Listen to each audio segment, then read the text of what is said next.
myphantomstar.com, Twitter, YouTube, Podomatic, and iTunes.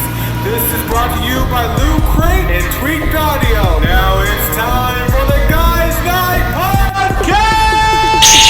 Step in the theater and what do you find? So many movies, not enough time.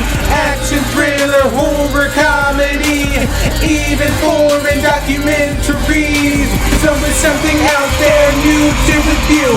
We try to step it up with a G and crew. Better prepare, welcome to Step in the theater, what will you find? So many movies, not enough time. Action, horror, thriller, comedy, foreign documentaries. Welcome to Guys Night.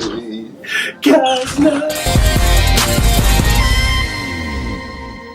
Alright, so we just got out of the next installment in the X-Men franchise, Logan, starring Hugh Jackman, Patrick Stewart, Boyd Holbrook, Stephen McCrane, X-23, played by upcoming star Define Keen, and Richard E. Grant. So this film is a continuation of the X-Men franchise, continuation of the Wolverine, and it takes place in 2029 in not a post-apocalyptic world, but when it comes to mutants, there are no more left in existence until, long and behold, they find this little girl who's X-23, and we go on a road trip adventure.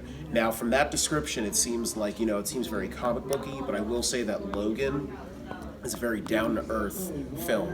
From the opening scene where there's the car chase and they hit a fence, and it's not very Hollywood-like, it's, it drags and everything. The sense of realism, it feels very grounded. The fact that the character of Wolverine is in peril, when he gets injured, it actually means something this time. It's not like I get shot and I get healed.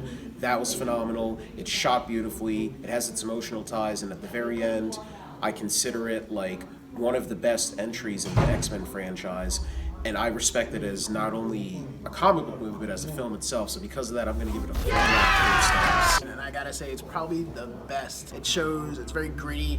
It keeps the overall tone of all the other Wolverine movies where they're all kind of like a low point in his life where he overcomes something. But I gotta say, it was probably the best. It had lots of little Easter eggs that I won't spoil yet, but look out for them.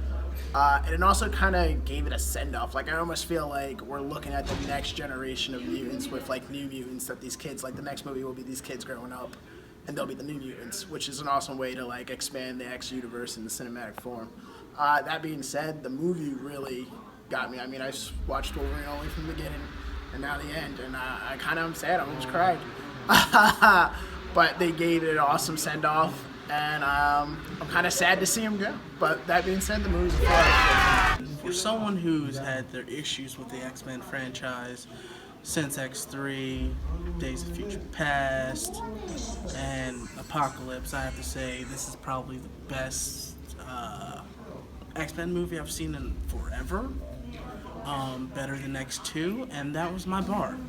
And this movie kind of shocked me in certain ways of like, seeing the movie and seeing how they did it finally. I have to say, James Mangold, thank you for doing a proper Wolverine movie. I'm glad you wrote the story. I'm glad this was you. And fuck Simon Kinberg. You give it a story. Also, I was just like, also, it is a 4 out of 4. Bucky horror sci-fi and more. This hands down is probably the best X-Men franchise movie ever. As a fan, I'm actually pretty happy because, with most of the oversaturated comic book movies we have right now, everyone is looking for the it characters. This one doesn't have it. One character, Logan, Wolverine. The movie, hands down, is perfect. Mangold did a great job writing this movie. I would have to say, sad as the end of the road, but hey, this is a movie you gotta see. you can give it a score. You I gotta give it a score. I was gonna say you never gave it a score. I gotta give it a perfect 5.